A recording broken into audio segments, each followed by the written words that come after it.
Very pleasant welcome to everyone.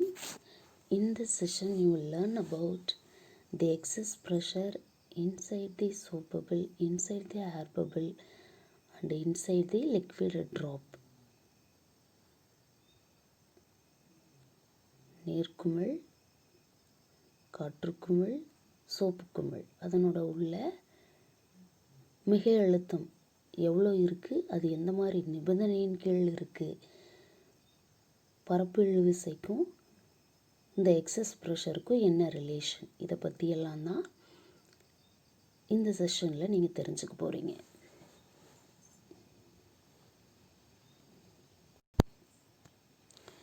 Excess of pressure inside a liquid drop, a soap bubble and an air bubble.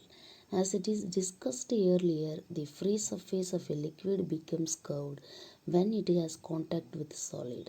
இதுக்கு முன்னாடியே நம்ம இதை விவாதிச்சிருக்கோம். என்ன அப்படின்னு பார்த்திங்கன்னா, ஒரு திரவத்தோட மேற்பரப்பும் திண்மத்தோட மேற்பரப்பும் எப்போ ஒன்றோட ஒன்று தொடுதோ அப்போ அந்த ரெண்டுக்கும் இடையில் இருக்கிற இடைப்பகுதி பார்த்திங்கன்னா ஒரு வளைவு பரப்பாக இருக்கும். அது குழிந்த பரப்பாக இருக்கலாம் அல்லது குவிந்த பரப்பாக இருக்கலாம். அதாவது கான்கேவ் சர்ஃபேஸாக இருக்கலாம் ஆர் கான்வெக்ஸ் சர்ஃபேஸாக இருக்கலாம். Depending upon the nature of the liquid or liquid gas interface, the magnitude of the interfacial surface tension varies. அந்த நீர் காற்று அல்லது நீர் வாயு இந்த ரெண்டுக்கு இடையில் இருக்கிற அந்த இடைப்பகுதியோட இயல்பை பொறுத்து தான் அந்த ரெண்டு இடைப்பகுதிக்கு இடையில் இருக்கிற அந்த இடைப்பகுதியில் இருக்கிற பரப்பு இழுவிசையோட எண் மதிப்பு மாறும். In other words, as a consequence of surface tension, the above such interfaces have energy, and for a given volume, the surface will have minimum energy with a least area. வேறு மாதிரி இதை எப்படி சொல்கிறது அப்படின்னு பார்த்திங்கன்னா, அந்த பரப்பு இழுவிசையின் காரணமாக நம்ம மேலே சொல்லியிருக்கிற அந்த இடைப்பகுதிகள் ஆற்றலை பெற்றுள்ளது. அதே மாதிரி ஒரு குறிப்பிட்ட அல்லது கொடுக்கப்பட்ட பருமனுக்கு அந்த திரவத்தோட மேற்பரப்பானது மிக குறைந்த பரப்புடன் சிறும ஆற்றலை பெற்றுள்ளது. Due to this reason, the liquid drop becomes spherical. இந்த பாயிண்ட்டை நோட் பண்ணிக்கங்க, ரொம்ப முக்கியம். இந்த காரணத்தினால தான் ஒரு நீர்மத்துளி கோள வடிவத்தை பெறுகிறது. When the free surface of a liquid is curved, there is a difference in pressure between inner and outer side of the surface. எப்போ ஒரு திரவத்தோட மேற்பரப்பு வளைவு பரப்பாக இருக்கோ அப்போது அந்த திரவத்தோட உள் மற்றும் வெளிப்பக்கத்தோட பரப்புகளுக்கு இடையில் இருக்கிற அழுத்த மாறுபாடு உருவாகும். When the free surface of the liquid is curved, there is a difference in pressure between inner and outer the side of the surface. When the liquid surface is plane, underline this point also. When the liquid surface is plane, the force due to surface tension acts tangentially to the liquid surface in opposite direction. ரொம்ப முக்கியமான point.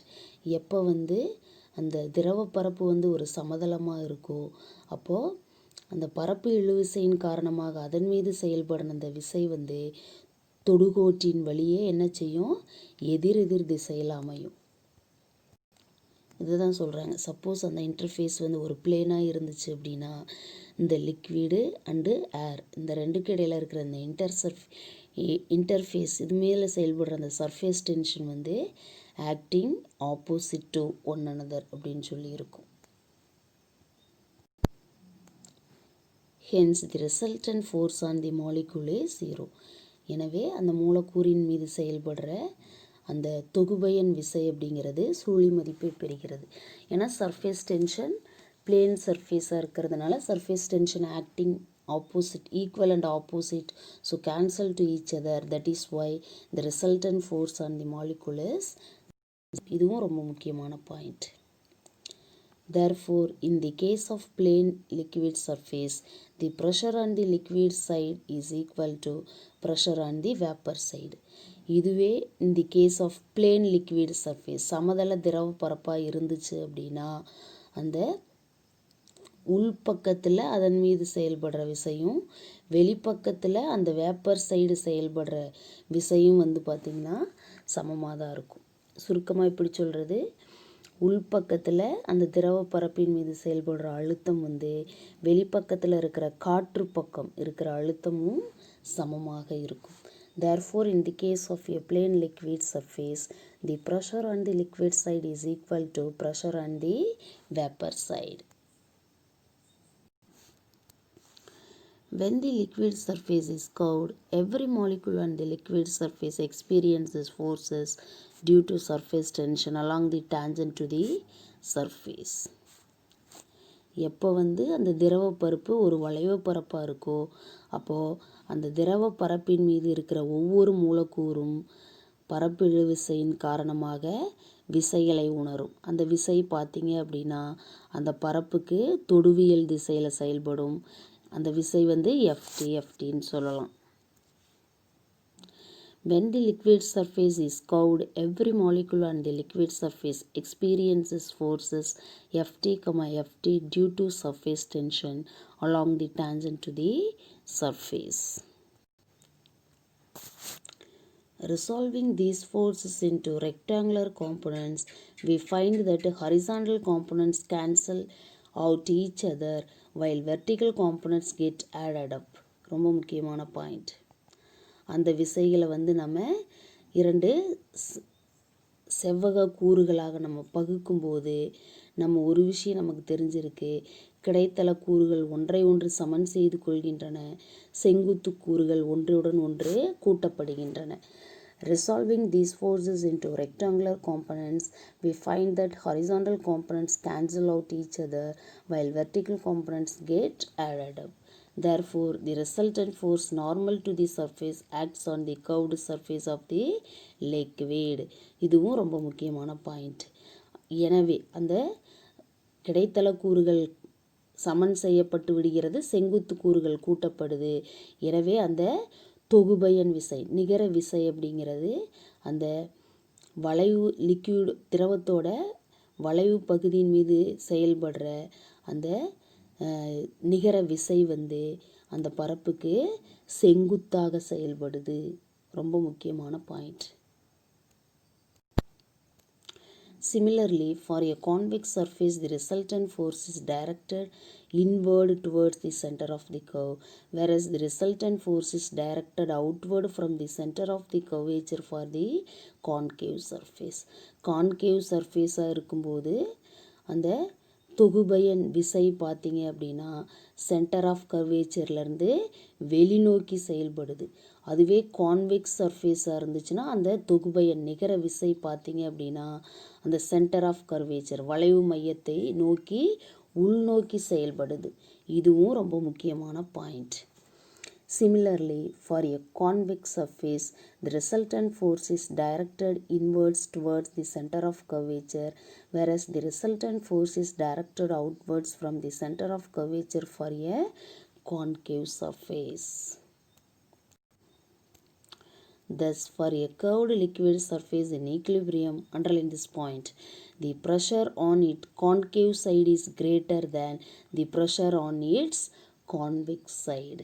எனவே அந்த திரவ பரப்பு வந்து திரவ வளைவு பரப்பு வந்து சமநிலையில் இருக்கும்போது அந்த கான்கேவ் பக்கத்தில் செயல்படுற அழுத்தம் வந்து கான்வெக்ஸ் சைடில் செயல்படுற அழுத்தத்தை விட அதிகமாக இருக்கும்.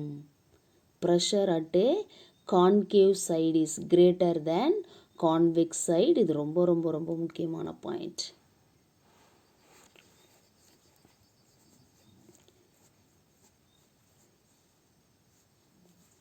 குழிந்த பக்கம் கான்கேவ் அதனோட விசையானது குவிந்த பக்கத்தின் விசையை விட அதிகமாக இருக்கும்.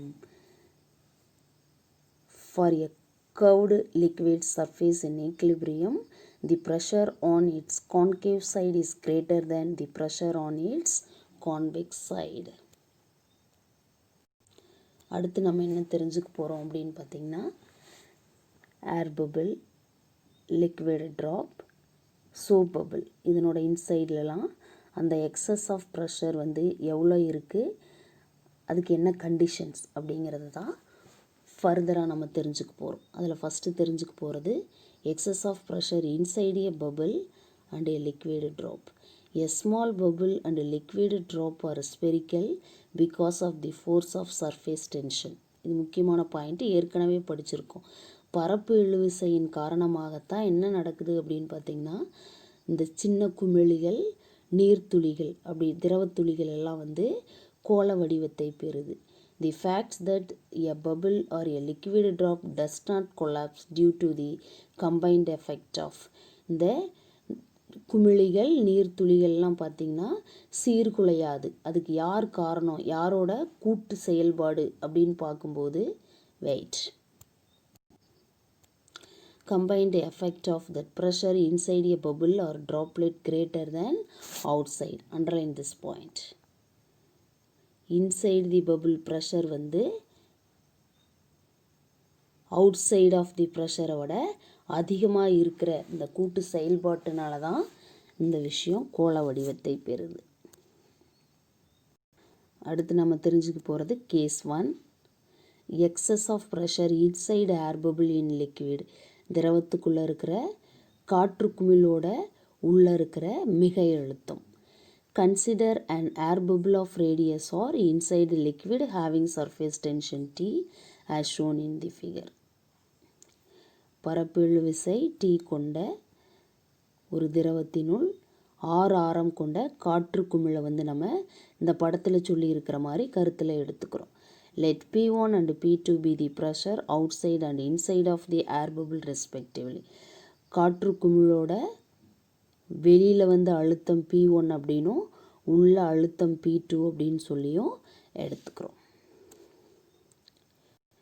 Inside pressure P2, outside pressure P1. அப்போ இந்த டேர்ம் எப்படி மாறும் அப்படின்னு பார்த்தீங்கன்னா P2 minus P1ன்னு மாறும். Now the excess pressure inside the air bubble is. அப்போ இன்சைடு தி ஏர் பபிள் தான் எக்ஸஸ் ஆஃப் ப்ரெஷர்.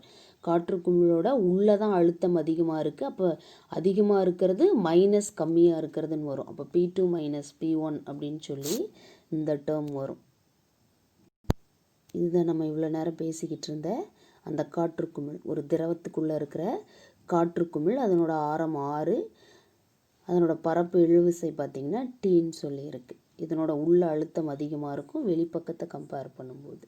அதனால தான் அந்த மிக அழுத்தம் அப்படிங்கிறது P2 minus P1 அப்படிங்கிற வேறுபாட்டுக்கு சமமாக இருக்குது. இதை வந்து del P அப்படின்னு சொல்லி நம்ம ரெப்ரசன்ட் பண்ணுவோம். In order to find excess pressure inside the air bubble, let us consider the forces acting on the air bubble. காற்று குமிழோட உள்பக்கம் இருக்கிற மிக அழுத்தத்தை நம்ம கணக்கீடு செய்யணும் அப்படின்னா அந்த காற்று குமிழின் மீது என்னென்ன விசைகள் செயல்படுதுங்கிறத ஃபஸ்ட்டு கண்டுபிடிக்கணும். For the hemispherical portion of the bubble, consider the forces acting on it. ஒரு அரைக்கோள வடிவம் இருக்கிற அந்த காற்று குமிழின் மீது என்னென்ன விசைகள் செயல்படும் அப்படின்னு பார்த்தோம் அப்படின்னா wait. The force due to surface tension acting towards right around a rim of length 2 pi r is Ft is equal to 2 pi r into T. 2 pi r அப்படிங்கிற அந்த நீளம் இருக்கிற விளிம்பை சுற்றி வலதுபுறமாக பரப்பு இழுவிசையின் காரணமாக காற்று குமிழின் மீது செயல்படும் அந்த விசை Ft is equal to 2 pi r into T. Ft அப்படின்னா பரப்பு இழுவிசையின் காரணமாக செயல்படுற விசை. Fp அப்படின்னா அழுத்தத்தின் காரணமாக செயல்படுற விசை இல்லையா. The force due to surface tension acting towards right around the rim of length 2 pi r is Ft is equal to 2 pi r into T. The force due to outside pressure P1 is to right acting across a cross-sectional area 2 pi r is Fp1 is equal to P1 pi r square. அதாவது P1 அப்படிங்கிற வெளிப்புற விசையினால்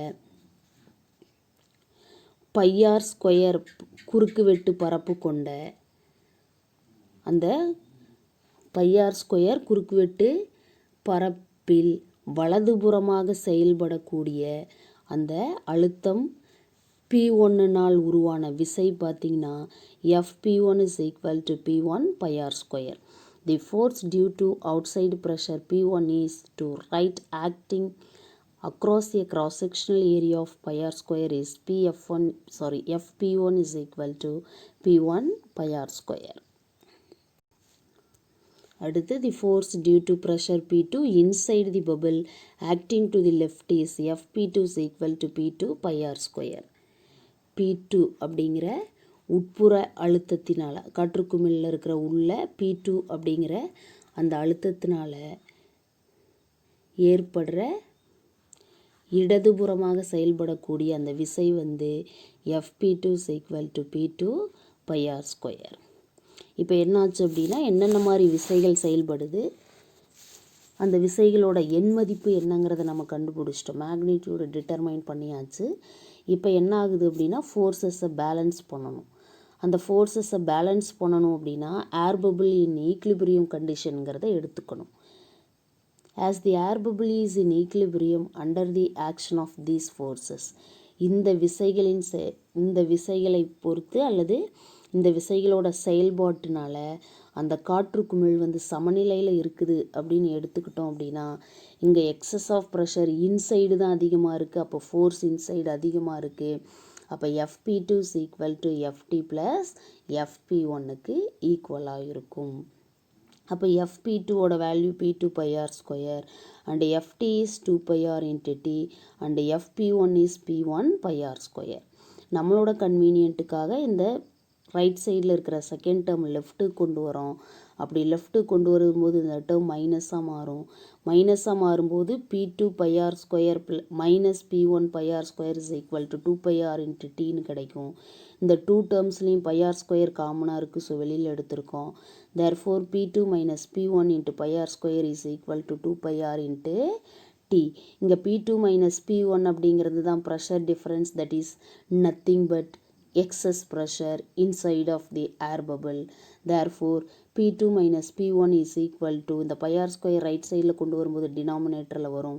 அப்போ இந்த by cancel ஆயிருச்சு, R ஸ்கொயரில் ஒரு R cancel ஆயிருச்சு, remaining இருக்கிறது 2T divided by R அப்படின்னு சொல்லி கிடைக்கும். Therefore excess pressure is del P is equal to P2 minus P1 is nothing but 2T divided by R. அது இதுக்கு ஈக்குவலாக இருக்கும். del P is equal to 2T by R. இது ரொம்ப ரொம்ப முக்கியமான ரிலேஷன். இப்போ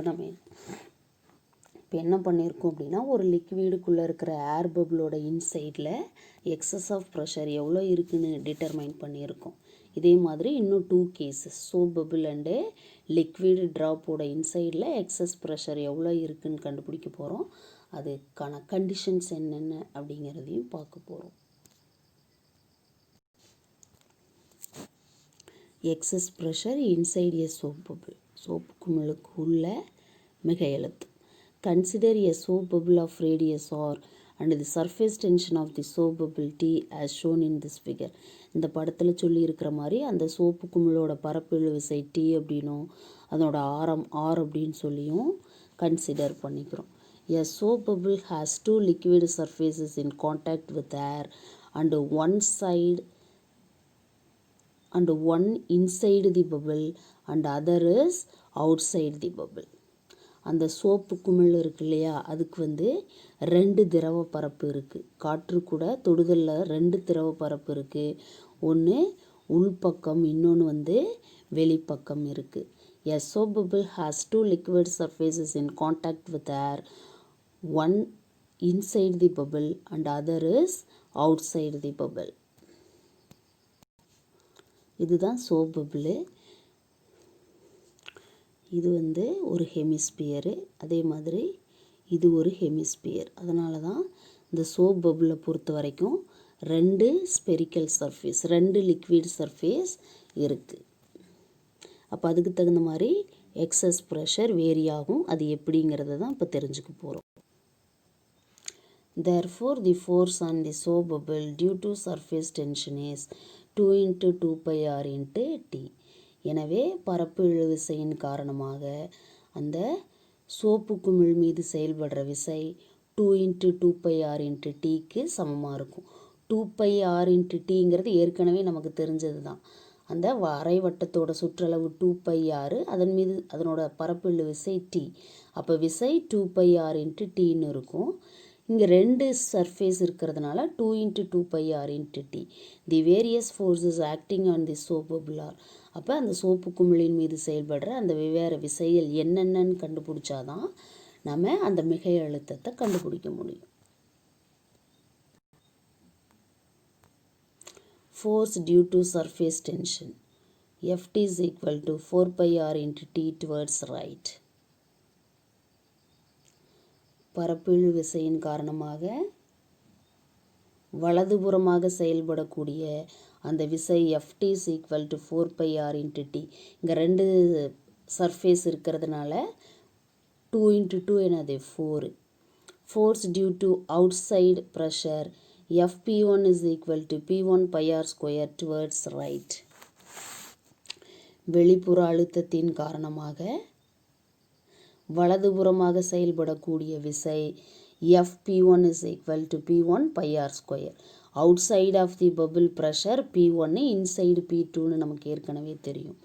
force due to inside pressure Fp2 is equal to P2 pi r square towards left.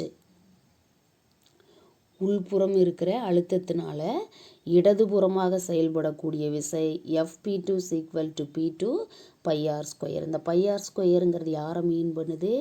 அந்த சோப் பபிள் இருக்கு இல்லையா, அதனோட area of cross section.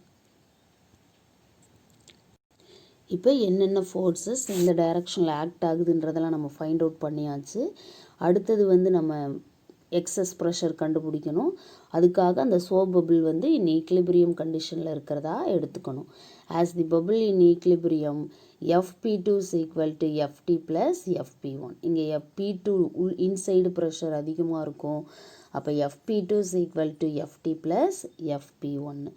Fp2ஓட value P2 pi r square, Ftயோட வேல்யூ 4 pi rt, Fp1ஓடது P1 pi r square. As usual தான், நம்மளோட கன்வீனியன்ட்டுக்காக right side இருக்கிற செகண்ட் டேர்ம் லெஃப்ட்டுக்கு கொண்டு வரோம். அப்போ P2 pi r square minus of P1 pi r squareன்னு கிடைக்கும். That is equal to 4 pi rt. இப்போ இந்த லெஃப்ட் சைடில் இருக்கிற டூ டேர்ம்ஸ்லையுமே pi r square காமனாக இருக்குது. ஸோ வெளியில் எடுத்துடுறோம். அப்போ P2 minus P1 right, P2 minus P1 into pi r square is equal to 4 pi r into Tன்னு கிடைக்கும். நமக்கு P2 minus P1 அப்படின்ற pressure difference, that only excess pressure, அதுதான் வேணும். So P2 minus P1 left side வச்சுட்டு pi r ஸ்கொயரை right சைடில் எடுத்துகிட்டு போகிறோம். அப்போ P2 minus P1 is equal to 4 pi rt divided by pi r square. இப்போ இந்த பை கேன்சல் ஆயிருச்சு, ஒரு r கேன்சல் ஆயிருச்சு. ரிமைனிங் இருக்கிறது 4t divided by r அப்படின்னு சொல்லி கிடச்சிருக்கு. இங்கே பாருங்கள், டூ சர்ஃபேஸஸ் இருக்கிறதுனால P2 minus P1 into pi r square is equal to 4 pi r into T. அப்போ excess pressure del P inside of the soap bubble P2 minus P1 is equal to 4t divided by r. inside of the air bubble-ம் inside of the soap bubble நம்ம excess pressure compare பண்ணும்போது inside of the soap bubble பார்த்தீங்கன்னா 2 times of excess pressure inside the air bubble ன்னு இருக்குது. The excess pressure inside the soap bubble is twice the excess pressure inside the air bubble ன்னு இருக்குது. அதாவது soap குமிழில் இருக்கிற மிகை அழுத்தம் பார்த்திங்கன்னா காற்று குமிழில் இருக்கிற மிகை அழுத்தத்தை விட 2 மடங்கு அதிகமாக இருக்குது அப்படிங்கிறது தான் நம்ம இதிலிருந்து தெரிஞ்சுக்கிறது. Excess pressure inside the liquid drop. Air bubble soap பபிளுக்கு இன்சைடில் எக்ஸஸ் ப்ரெஷர் எவ்வளோ இருக்குதுன்னு கண்டுபிடிச்சிட்டோம். ஏர் பபுளை கம்பேர் பண்ணும்போது சோப் பபுளில் inside of the soap bubble excess pressure 2 times அதிகமாக இருக்குது. அதே மாதிரி இப்போ லிக்விடு ட்ராப்போட இன்சைடில் வந்து எக்ஸஸ் ப்ரெஷர் எவ்வளோ இருக்குதுன்னு கண்டுபிடிக்க போகிறோம். திரவத்துளியோட உள்ளே வந்து மிக அழுத்தம் எவ்வளோ இருக்குதுன்னு கண்டுபிடிக்க போகிறோம். ஏன் இந்த எக்ஸாம்பிள்ஸ்லாம் எடுத்துக்கிட்டு நம்ம inside of that specified specimen நம்ம எக்ஸஸ் ப்ரெஷர் டிட்டர்மைன் பண்ணுறோம் அப்படின்னா these are the spherical in shape. Okay, consider a liquid drop of radius r and the surface tension of the liquid T as shown in this figure. இந்த படத்தில் சொல்லி இருக்கிற மாதிரி பரப்பு இழுவிசை Tயும் ஆரம் ஆரும் கொண்ட ஒரு திரவ துளியை வந்து நம்ம கருத்தில் எடுத்துக்கிறோம். பாருங்கள், இதுதான் இந்த லிக்விடு ட்ராப்லெட். இதனோட இன்சைடில் தான் இப்போ எக்ஸஸ் ஆஃப் ப்ரெஷர் எவ்வளோன்னு கண்டுபிடிக்க போகிறோம். இதனோட circumference of this hemispherical circle பார்த்திங்கன்னா 2πr இன்ட்டு டீன்னு ஏன் சொல்லியிருக்குதுன்னா ப்ரெஷரு. இதனோட ஏரியா பார்த்திங்க அப்படின்னா πr². இப்போ இதனோட இன்சைடில் தான் எக்ஸஸ் ப்ரெஷர் எவ்வளோன்னு கண்டுபிடிக்க போகிறோம். ஏற்கனவே நமக்கு தெரியும் pressure inside outside of the ப்ரெஷரை விட அதிகமாக இருக்கும். அதை தான் இப்போ கண்டுபிடிக்க போகிறோம். The various forces acting on the liquid drop are. இப்போ வந்து என்னென்ன ஃபோர்ஸஸ் ஆக்ட் ஆகுது, அதனோட மேக்னிடியூட் என்னங்கிறத கண்டுபிடிக்கணும். அந்த திரவ பரப்பின் மீது செயல்படுற வெவ்வேறு விசைகள். முதலாவது பார்த்திங்கன்னா force due to surface tension Ft is equal to 2πr into T towards right. பரப்பு இழுவிசையின் காரணமாக வலதுபுறமாக செயல்படக்கூடிய விசை Ft is equal to 2πr into T. Ftனாலே due to surface tension, Fp அப்படின்னா due to pressure. Force due to outside pressure Fp1 is equal to P1πr² towards right. வெளிப்புற அழுத்தத்தினால வலதுபுறமாக செயல்படக்கூடிய விசை Fp1 is equal to P1πr². P1 pressure தான் outside of the liquid ட்ராப்பில் act ஆகுது. இன்சைடில் P2 pressure. அடுத்து force due to inside pressure Fp2 is equal to P2πr² towards left. உட்புற அழுத்தத்தினால இடதுபுறமாக செயல்படக்கூடிய விசை Fp2 is equal to P2πr². இப்போ ஃபோர்ஸஸ் கண்டுபிடிச்சாச்சு. அப்போ இந்த லிக்விட் ட்ராப்லெட் ஈக்லிபிரியம் கண்டிஷனில் எப்படி இருக்கும் அப்படின்னா அந்த ஃபோர்ஸஸை பேலன்ஸ் பண்ணணும். அதிகமாக இருக்கிற ஃபோர்ஸஸை வந்து கம்மியாக இருக்கிற ஃபோர்ஸஸ் கூட பேலன்ஸ் பண்ணி ஈக்குவலைஸ் பண்ணணும். அதிகம் கம்மின்னு சொல்ல முடியாது. எந்த ஃபோர்ஸஸ் எந்த மாதிரி ஈக்குவலைஸ் ஆகுதுங்கிறத நம்ம டிட்டர்மைன் பண்ணணும். அதுதான் equilibrium condition. As the droplet is in equilibrium condition, அந்த நீர்மத்துளி வந்து சமநிலையில் இருக்கும்போது Fp2 ஃபோர்ஸோட மேக்னிடியூட் வந்து sum of these two forces Ft and Fp1க்கு ஈக்குவலாக இருக்கும். அப்போ Fp2ங்கிறது P2πr², Ftங்கிறது 2πr into T, Fp1ங்கிறது P1πr². இப்போ நம்மளோட கன்வீனியன்ட்டுக்காக ரைட் சைடில் இருக்கிற செகண்ட் டேர்ம் லெஃப்ட்டுக்கு கொண்டு வரோம். அப்போ மைனஸாக மாறும். அப்போ P2πr² minus P1πr² that is equal to 2πr into Tன்னு கிடைக்கும். இப்போ இந்த லெஃப்ட் சைடில் இருக்கிற 2 டேர்ம்ஸ்லையுமே πr² காமனாக இருக்குது. ஸோ வெளியில் எடுத்துடுறோம். அப்படி காமன் டேர்ம் வெளியில் எடுக்கும்போது P2 minus P1 into πr² is equal to 2πr into Tன்னு கிடைக்கும். இதிலேருந்து நம்ம excess pressure P2 minus P1 தான் கண்டுபிடிக்கணும். அப்போ அந்த πr² ரைட் சைடில் கொண்டு போகும்போது டினாமினேட்டரில் வரும். P2 minus P1 into πr² is equal to 2πr into T. அப்போ நம்ம πr² ரைட் சைடு கொண்டு போயிடுறோம். therefore P2 minus P1 is equal to 2πr into T divided by πr². பையும் கேன்சல் ஆயிடுச்சு. r²ல் ஒரு r கேன்சல் ஆயிடுச்சு. ரிமைனிங் இருக்கிறது P2 minus P1 is equal to 2T divided by r. இதுதான் excess pressure inside the liquid drop is del P is equal to 2T divided by r. இப்போ நம்ம இந்த 3 டேர்ம்ஸையும் நம்ம கம்பேர் பண்ணி பார்க்கணும். டேர்ம்ஸ்ன்னு சொல்கிறத விட அந்த 3 கேசஸோடைய inside of the pressure excess of pressure எவ்வளோ இருக்குதுன்னு நம்ம கம்பேர் பண்ணி பார்க்குறோம். இப்போ ஏர் பபுள் எடுத்துக்கும்போது எக்ஸஸ் ப்ரெஷர் வந்து 2T டிவைடட் பை ஆராக இருக்குது. சோப் பபுள் எடுத்துக்கும்போது எக்ஸஸ் ப்ரெஷர் வந்து 4T டிவைடட் பை ஆராக இருக்குது. அதுவே லிக்விடு ட்ராப் எடுத்துக்கும்போது 2T டிவைடட் பை ஆர்னு இருக்குது. இப்போ லிக்விடு ட்ராப்புக்கும் ஏர் பபுளுக்கும் inside of the bubbles excess pressure ஒரே மாதிரியும், சோப் சர்ஃபேஸஸ்க்கு மட்டும் இந்த ரெண்டையும் கம்பேர் பண்ணும்போது 2 டைம்ஸ் அதிகமாகவும் இருக்குது. அதுக்கு யார் காரணம் அப்படின்னு பார்த்தீங்கன்னா, இந்த சோப் பபுளை பொறுத்த வரைக்கும் 2 லிக்விட் சர்ஃபேஸஸ் இருக்குது இல்லையா? அப்போ எக்ஸஸ் ப்ரெஷர் இந்த ஏர் பபுள் அண்ட் லிக்விட் ட்ராப்பை கம்பேர் பண்ணும்போது 2 டைம்ஸ் அதிகமாக இருக்குது. All of you got my point? This is very, very, very important. This comparison and individual formulas is very, very important. They will ask in exam in creative type 1 marks from this. Okay? Thank you.